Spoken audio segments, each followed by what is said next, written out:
Her husband died. Her future looked so bleak. Everyone expected her to go home, settle, play it safe, but she didn't. She moved, and her story changed the world. Hey, sis. Welcome to the Kingdom Bride series.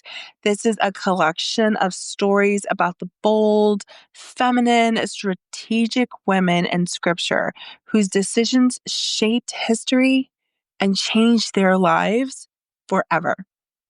These aren't fairy tales, they're blueprints, they're invitations, they're reminders that God sees women, chooses women, and works through women, especially when they move in faith. And today we begin with Ruth.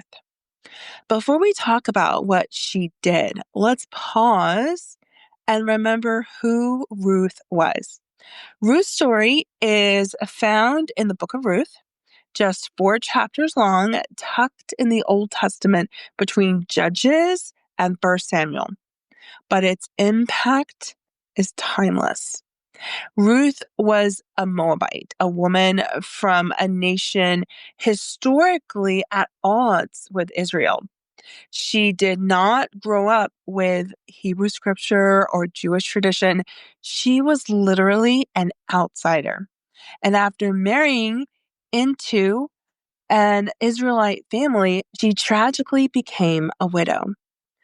Far, far from home, with no children, no inheritance, and no clear future. Naomi, her mother-in-law, told her to return to her people, to cut ties and start over.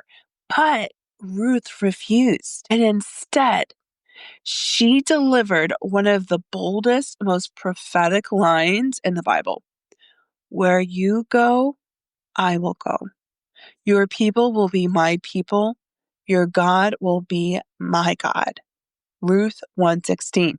That one sentence changed the trajectory of her entire life and, incidentally, the lives of the rest of the world. She left behind the familiar and stepped into the unknown with nothing but faith and a woman who had also lost everything. Ruth could have chosen bitterness. She could have chosen ease. She could have stayed where it was more comfortable. But instead, she moved. She took her grief and turned it into grit. She chose loyalty. She chose faith. She followed Naomi back to Bethlehem. And when they got there, she didn't sit around hoping someone would come rescue them. She said, "Let me go into the fields." She got up, she worked, she positioned herself. And more than that, she positioned herself under Naomi's guidance. I want to pause here because this decision Ruth made to go into the fields, it wasn't glamorous. It wasn't even safe. And it certainly wasn't what most women dreamt of doing when they grow up. In that culture, gleaning in the fields meant you were poor, destitute, vulnerable. It was legal for the poor to gather what was left behind after the harvest, but it was not dignified. It wasn't comfortable. It was risky. She could have been harassed. She could have been assaulted. She could have been humiliated. And still, her first thought was to go.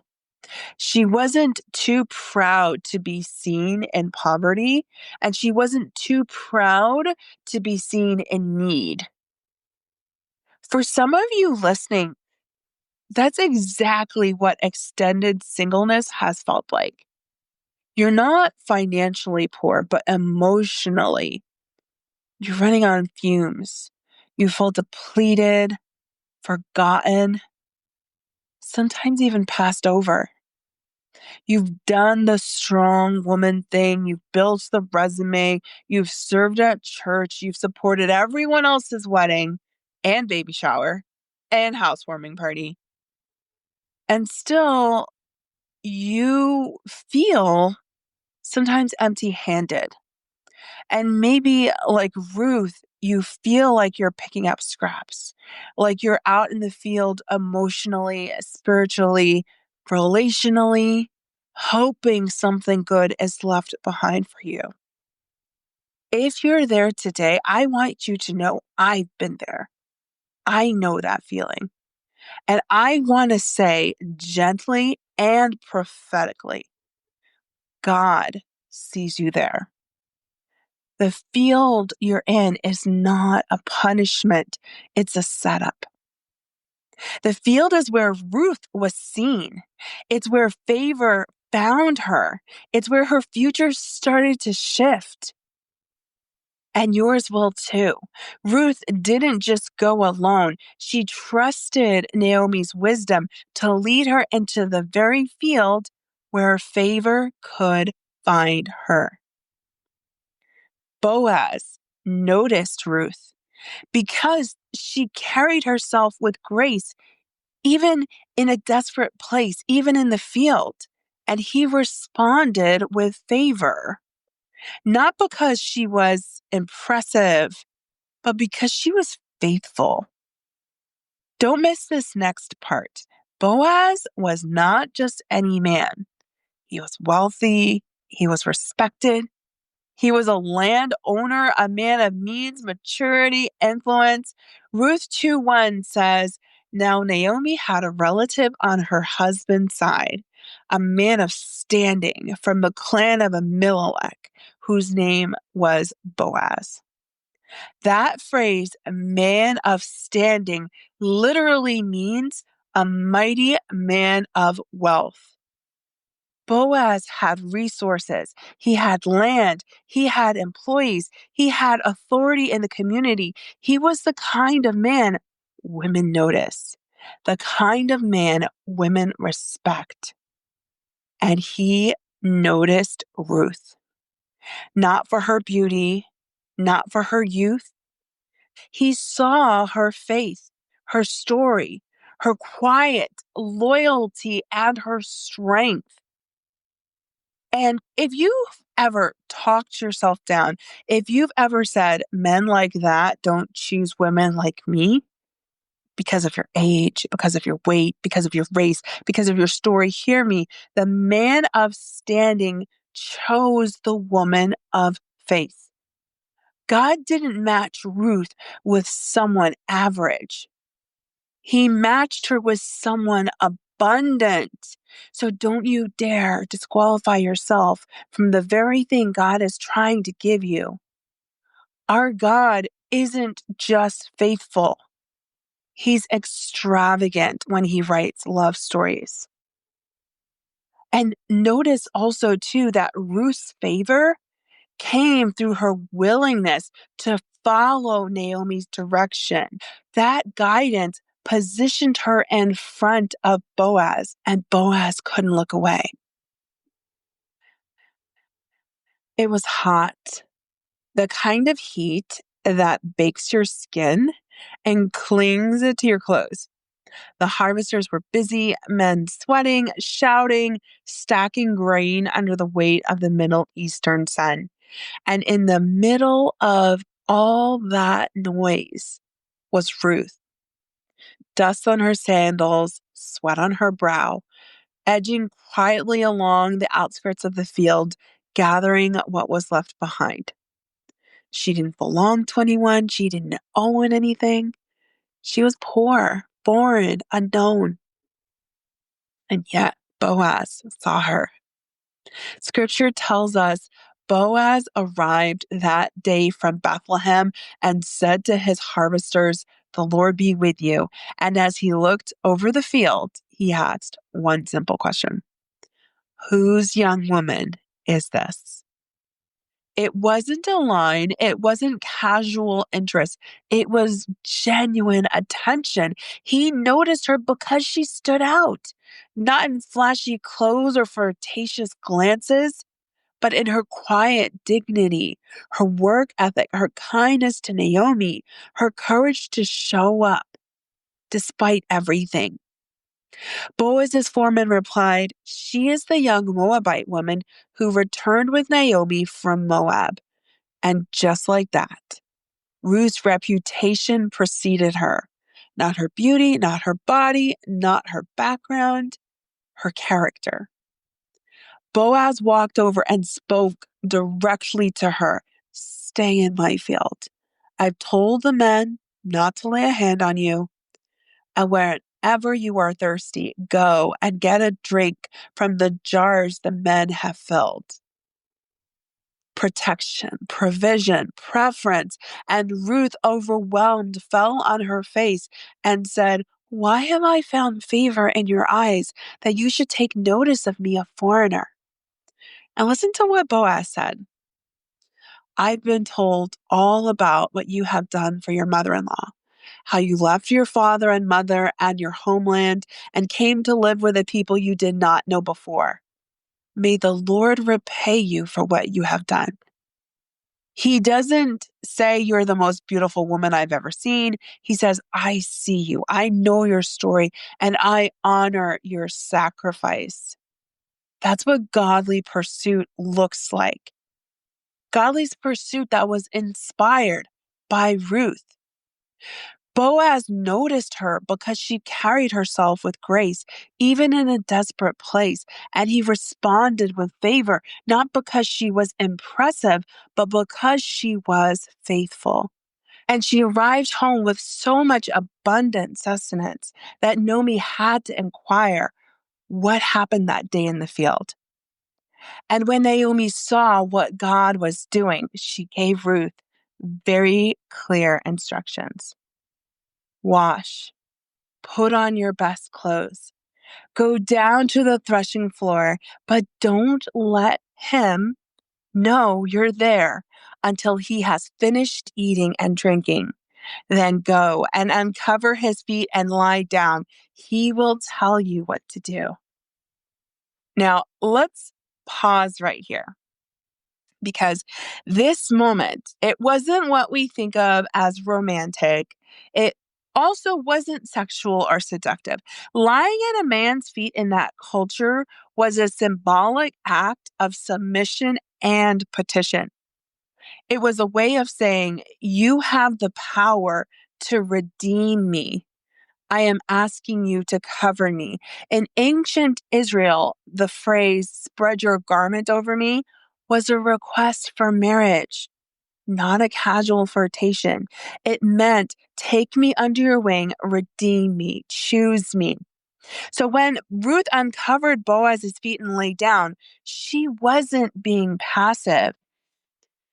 Naomi guided her to do this very specific act. Ruth was directed to make a courageous covenant level ask. It was bold, it was strategic, it was vulnerable, and Boaz did not shame her for it.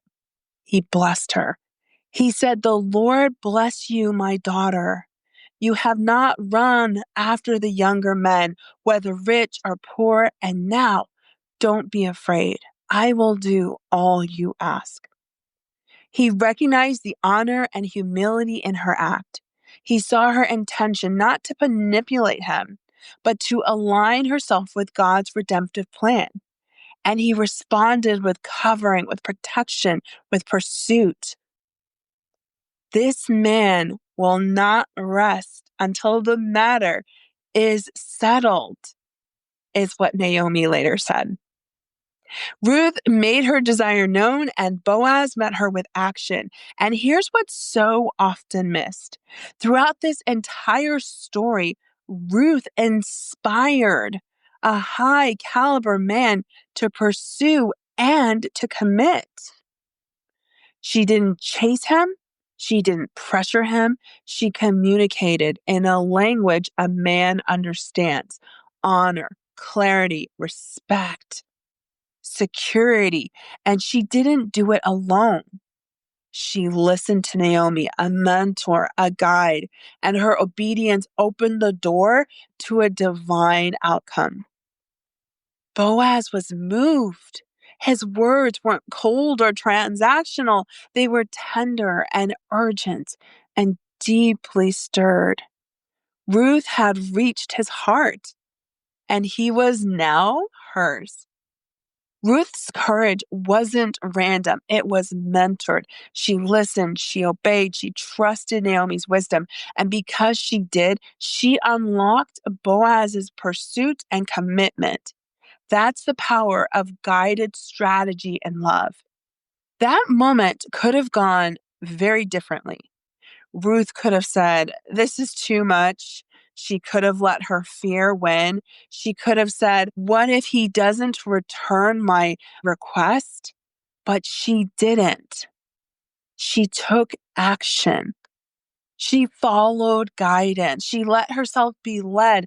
And Ruth, this widowed, foreign, grieving woman, became the wife of Boaz, the great grandmother of King David, and part of the lineage of Jesus Christ. All because she followed wise guidance. All because she let herself be led into a better story.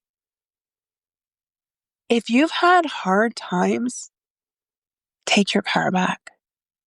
If you're worried you're getting older, take your power back. If you long for love, family, marriage, legacy, take your power back. Ruth didn't sit in her feelings and call it faith. She acted. She responded. She moved with wisdom. And what if the very thing you've been praying for is already in motion, waiting for you to move too? Ruth didn't just pray and wait. She prayed and she moved and she took action and she listened to guidance. And, sometimes I feel like Naomi. Ruth didn't find Boaz by accident. She followed Naomi, and sometimes that's exactly what you need. A mentor who knows the path, who has walked it before, and who can guide you into the field where your future is waiting. I've coached so many women through this exact story arc, from no dates, no hope, to confidence, connection, and a love that honors God. Just this week, one of my clients was talking about her new boyfriend, and she said, "He treats me so well, and I just love him." And we laughed together in awe of how God works, how she came into the coaching program saying she had never been in a relationship before, and now she feels so deeply loved. I've seen it over and over, and it starts the moment a woman stops doing this alone. If you've been trying to figure this out with free content, YouTube videos, prayer, guesswork, but you're still in the same place, it's time for something different. Ruth didn't meet Boaz by accident. She was led. She had Naomi showing her the steps. And sis, that is why so many women haven't met their Boaz yet. They're trying to figure this out all alone. But Ruth didn't stay in Moab. She didn't sit in the field forever hoping something would change. She moved. She listened. She followed Naomi's specific guidance to lay herself at Boaz's feet. And that opened the door to her love story. And that's what I do as a coach. I'm here to be your Naomi. I'll walk you step by step with a proven strategy that bridges the gap between where you are now and where you want to be, married to a godly, high caliber man like Boaz. Inside my Kingdom Bride Unlocked one-on-one coaching program, you'll build confidence, connection, communication, and chemistry, the four pillars that draw in a godly man and inspire pursuit all the way to marriage. This isn't theory, it's strategy. It's the bridge from single on one side to married on the other. And remember, the reason you haven't met your Boaz yet isn't because God has forgotten you. It's because you don't have a Naomi guiding you. That's the piece that changes everything. Now, spots inside Kingdom Bride Unlocked are very limited, and every month you delay is another harvest you spend in the field alone. Don't let another harvest pass you by. Be like Ruth. Move. Apply today using the link in the show notes. Let's get you married, sis.